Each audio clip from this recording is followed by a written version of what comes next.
So how do you cut and seam pattern carpet step by step? In this video, I'm going to walk you right through it. So what's good? It's Carpet Mike here from CarpetExpertBlueprint.com, and yes, we got us some pattern carpet, and I'm going to show you exactly how to cut and seam this up so you never need to hire another deadbeat carpet installer again. So the tools I'm going to use in this, I got a flathead screwdriver. You can get those for under $1 at any of the big box stores. I got a top cutter. That's going to be about $20 to $30 at the big box joints, and we're going to be using a seam iron. You could get those at Harbor Freight for about $50 or at the big box joints for about $80. So now that we've got you rundown of the tools, oh yeah, we're going to use a little seam tape too, about $8 a roll. Now, let's dive right into this here. So I got my knife here. I know I didn't throw a price at you on the knife because everybody has a razor knife around the house. Just make sure you got some really sharp, fresh blades in it. Now I'm taking the flathead screwdriver and I'm running it down the carpet, and this is separating the fibers for me, giving me a nice straight line in between the pattern here. Now this particular pattern is basically the easiest of all patterns to work with. It's a light row, dark row with a just kind of whatever pattern to it. You would never know if it actually lined up or not aside from the color of every other row. So we want to separate those two colors and then go ahead and line them up. So on that first piece there, I ran my flathead screwdriver down there, and then I ran the top cutter down it. Now we're going to do the same thing on the fill piece here. So we're going to take our flathead screwdriver and slowly find a row. And here's the trick. If you get into a situation where you just can't get that smooth glide, just keep on trying. One of those rows will open up for you and your screwdriver will slide all the way down. See, it took me a little bit to get it started there, but now we got a nice groove going. So we're just going to keep working our way down on that groove.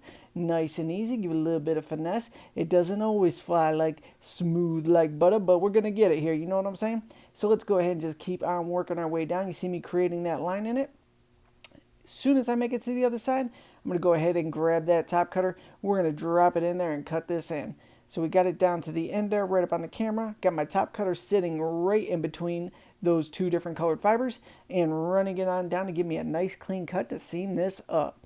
So go slow, and when you have that blade set in that top cutter, if it's resting on top of the other carpet, make sure you're not cutting through both rows there. That is a total amateur hour mistake, which we've all been guilty of in the industry. So now that that's cut out of the way, let's get this bad boy lined up and get ready for the next step here. So we're going to kind of fold it up, make it a little bit manageable so I don't totally destroy these freshly painted walls. Alrighty, everything's lined up.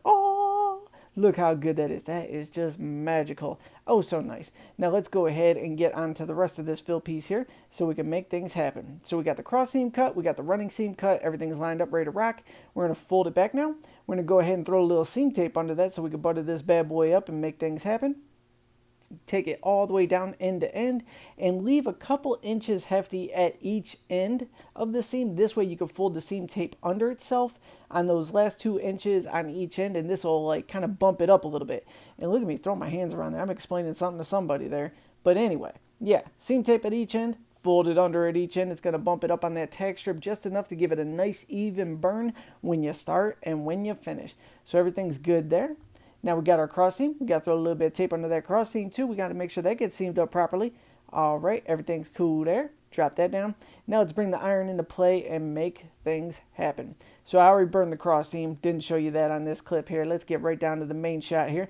Got the seam iron sitting in place. When you're burning the seam, if you're new to this, burn it at between 2.5. That's on the dial there. It goes from 1 to 4.